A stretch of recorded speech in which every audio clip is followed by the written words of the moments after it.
ہم پڑھتے ہیں حسین کا شجرہ، تو بتا یزید کا شجرہ۔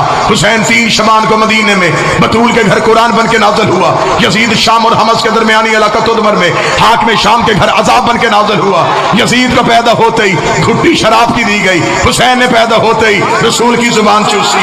یزید کا نانا بجدل عیسائی خاندان سے تھا، حسین کا نانا سید المرسلین ہاشمی خاندان سے تھا۔ یزید کی ماں میسون جس کے ناچ گانے کو پسند کر کے حاکم شام نے اس کے ساتھ نکاح کیا تھا۔ حسین کی ماں وہ زہرا تھی جو ایک لمحے کے لیے سجدے سے فراموش رہی، جس کے حیا کا نام قرآن تھا، جس کے نوکر کا نام جبرائیل تھا۔ یزید کا دادا ساری زندگی مخالفت رسول کرتا رہا، حسین کا دادا ابو طالب ساری زندگی حفاظت رسول کرتا رہا۔ یزید کی دادی ہندا جس نے رسول کے چچا حمزہ کا کلیجہ چبایا، حسین کی دادی فاطمہ بنت اسد جس کی قبر میں رسول لیٹا، جس کو کفن محمد کے کرتے کا ملا۔ یزید کا ایک ہی بھائی تھا جو پاگل ہو کے مر گیا، حسین کا بھائی حسن مسند امامت کا تاجدار بن گیا۔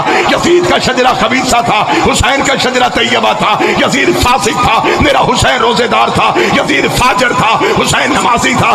اس لیے 26 رجب کو ولید کے دربار میں کھڑے ہو کے حسین نے یہ جملہ کہا تھا، اور ولید لکھ یزید سے میں تیری بیعت کروں تو کروں کیسے؟ میرے بابے جیسا تیرا بابا نہیں، میرے دادے جیسا تیرا دادا نہیں، میری ماں جیسی تیری ماں نہیں، تجھ جیسا میں نہیں، مجھ جیسا تو نہیں۔